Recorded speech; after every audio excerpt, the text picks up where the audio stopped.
Meus irmãos, neste 18º domingo do tempo comum, a Santa Igreja serve a nossa mesa com a palavra e podemos dizer que este 18º domingo do ano A é como que a missa, ou toda ação, mas de modo especial, uma fartura que Deus nos apresenta.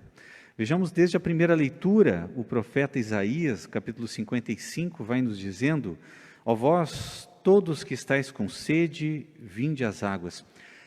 Percebam, essa primeira leitura, e depois, se nós quisermos depois tomar em casa e retomar a sua leitura, nós vamos perceber que esta leitura é a Santa Missa que a Igreja tem para nós. Observem, vós que estáis com sede, vinde às águas. Vós que não tendes dinheiro, apressai-vos, vinde e comei.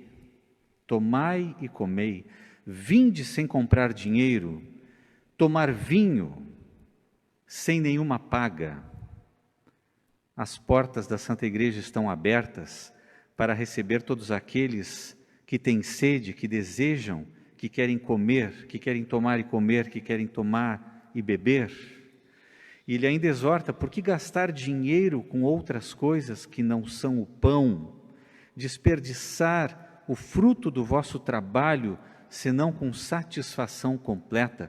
Ouvi-me com atenção, a palavra que nos é anunciada na Santa Missa, ouvi-me com atenção e alimentai-vos bem. A presença real de Jesus na proclamação da palavra, o alimento espiritual que nós recebemos da palavra do Santo Evangelho, da palavra da lei, dos profetas, dos escritos, dos salmos, onde nós encontramos e vemos o rosto de Jesus. E ele ainda fala: para deleite e revigoramento, para a força do vosso corpo, da vossa alma. Inclinai o vosso ouvido, vinde a mim, ouvi e tereis vida. E ele conclui a primeira leitura de hoje: farei convosco um pacto eterno, uma aliança eterna. Manterei fielmente as graças concedidas a Davi. Jesus, que é o filho de Davi, da descendência do rei Davi, que tem direito, portanto, à herança de Davi. E ele transmite, Jesus transmite a nós, pela graça do batismo e dos sacramentos e da palavra, essa herança de graça, de felicidade do rei Davi. Ele que herda, Jesus, filho de Davi, ele entrega para nós. É aquele mesmo Davi que cantou o salmo que nós rezamos também: o Senhor é meu pastor, nada me faltará. Em verdes prados ele me faz repousar, me dá repouso, ainda que eu atravesse o vale escuro, não terei medo, porque estais comigo. A vossa bondade e misericórdia hão de seguir-me por todos os dias da minha vida, habitarei na casa do Senhor por dias sem fim. Aquele mesmo Davi que cantou a Deus: preparais para mim uma mesa bem à frente dos meus inimigos. Ungis a minha cabeça com óleo, minha taça transborda de alegria, minha taça transborda de vida, de vinho. O vinho que é o sangue de Jesus, que é transubstanciado sobre o altar das nossas igrejas, é o sangue do Senhor, e o sangue é a vida. O sangue que Jesus derramou por nós é a sua própria vida. Quando Ele derrama o seu sangue, quando Ele entrega o seu Espírito, quando a lança é cravada no seu peito, ainda jorra a história do seu coração, jorra, esguicha do seu coração, sangue e água. A vida, Jesus não reteve para si coisa alguma, Jesus entregou a nós todas as coisas, tudo. E através da igreja, o Senhor nos entrega essas graças. No Salmo, o versículo que me chama bastante atenção é esse.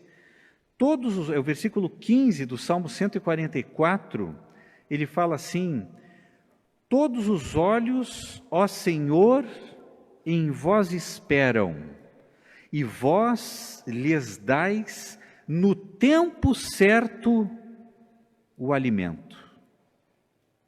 Vós lhes dais no tempo certo o alimento. O que é esse esse alimento que Deus nos dá no tempo certo e que nos alivia com fartura, são os 7 sacramentos da Santa Igreja. Nós nascemos da carne, mas o Senhor nos traz para si, nos chama para si, mergulha na sua vida, no seu coração, no mistério da Santíssima Trindade através do sacramento do batismo, logo nos primeiros instantes da nossa vida. Depois, mais uns dias, e o Senhor nos dá a mesa da Eucaristia, mas para que nós cheguemos à mesa da Eucaristia dignamente, o Senhor ainda apresenta, traz as crianças, deixai vir a mim as crianças, e entrega o sacramento da penitência, o sacramento que nos restaura, que nos redime, que nos prepara, que nos livra dos nossos pecados, para que nós possamos menos indignamente nos aproximarmos da mesa do Senhor, e nos dá esse sacramento que depois nós carregamos ele como uma possibilidade para toda a nossa vida, e a igreja ainda nos convida, ao menos uma vez cada ano, nós nos ajoelharmos diante do representante de Cristo para recebermos dele a graça, a misericórdia, o perdão e a paz, pela ação e pelo derramamento do Espírito Santo. Nós nos aproximamos da mesa da Eucaristia, o Senhor se entrega a nós, o seu corpo, o seu sangue nos alimenta. Mais alguns dias nós recebemos, já naqueles primeiros dias da nossa vida, na nossa juventude, da nossa adolescência, um pouco de fraqueza, um pouco de vacilo, um pouco de medo, um pouco de inexperiência, um pouco de receio, quando nós hesitamos, titubeamos, e o Senhor, através da mão do seu representante, do sucessor dos apóstolos, impõe as mãos sobre nós, nos unge a nossa cabeça e nos confere a graça do Espírito Santo como força no sacramento do Crisma, para que nós sejamos revigorados, tenhamos vigor, força, destemor, certeza, firmeza, coragem, para que nós tenhamos a capacidade de vivermos de uma forma digna do Evangelho de Cristo, como Ele nos chama. Se completa a nossa iniciação à vida cristã. Depois, quando nós fazemos o nosso caminho, aquilo que nós vamos fazer na nossa vida, o Senhor nos chama, aquele homem e a mulher que se unem para terem uma vida juntos, para formarem uma família, para terem filhos, para assumirem o sacramento da comunhão e da missão da igreja. Jesus elevou o casamento entre o homem e a mulher, a dignidade do sacramento, e entre os batizados ele tem esse sacramento do matrimônio, em que os nubentes recebem a força do Espírito Santo, a bênção matrimonial, para que a graça do Estado e a força específica do sacramento, para que possam ter todas as ferramentas, todas as capacidades, as condições em si, para justamente aquela graça, para viver aquele específico, para viverem um com o outro, santificando-se um ao outro, a graça de santificar, de levar um ao outro para o céu, de procriarem, de terem os filhos, de educarem os filhos, de crescerem e manterem os filhos, criarem os filhos e conduzi-los também para o céu. Esta graça que está dentro do sacramento do matrimônio. E que hoje, eu digo e dizia ontem, cada vez mais esse sacramento do matrimônio é celebrado, graças a Deus, de um lado, de uma forma mais consciente, porque se ao mesmo tempo nós entendemos que muitos poucos já, cada vez o sacramento que menos buscado é o sacramento do matrimônio, mas ele é buscado por aqueles que de fato estão vivendo uma vida cristã e entendem que é um sacramento para viver a fé, um sacramento do serviço da comunhão e da missão da igreja. De outra forma, esse sacramento seria entregue, seria nulo, porque aqueles que viriam apenas pelo vestido de noiva, pelas festas e pelas flores, não haveriam de receber validamente o sacramento, mas um sacramento que nos mantém, o sacramento da ordem. E agora nós estamos no mês das vocações, iniciamos hoje o dia dos ministros ordenados, oramos pelos ministros ordenados, diáconos, padres, sacerdotes, presbíteros, bispos. Esta graça, a graça do estado do sacramento da ordem, para servir, para celebrar, para distribuir os sacramentos, para suceder os 12 apóstolos no magistério, na unção, na graça. Agora, no próximo fim de semana, teríamos a vocação matrimonial dos pais, Dia dos Pais, mas também a vocação da mãe, a vocação da família, que é aquela que forma a igreja. Logo então depois, o sacramento não o sacramento, mas a consagração religiosa, daqueles que se consagram nas comunidades. Os irmãos religiosos, as irmãs religiosas, e aí podemos também, de algum modo, em certo sentido, pensar nas comunidades que se unem, que fazem os votos, ainda que não como congregação religiosa, mas como nova comunidade, aqueles que se entregam para uma vida também celibatária, ou mesmo casada, mas se entregam nas comunidades para servir, para viver em comunidade. E no quinto domingo, nós teremos ainda um quinto domingo nesse mês de agosto, que é longo, nós teremos a vocação do catequista, uma vocação linda, uma vocação maravilhosa, daqueles que que continuam, que deveriam de continuar a formação religiosa dos filhos, que a primeira obrigação são dos pais, mas os catequistas têm um papel muito grande. Eu tenho aqui na comunidade, muito grato a catequistas que deram a catequese para os meus filhos, para o meu filho, e eu sou eternamente grato por essa herança espiritual, esse ensinamento, essa motivação que deram a eles. Na segunda leitura, São Paulo, eu queria destacar o versículo 38, em que Paulo diz assim: tenho a certeza de que nem a morte, nem a vida, nem os anjos, nem os poderes celestiais, nem o presente, nem o futuro, será capaz de nos separar do amor de Deus por nós, manifestado em Cristo. Nesses dias em que nós vivemos, muitos temem pelo futuro. Muitos temem pelo futuro.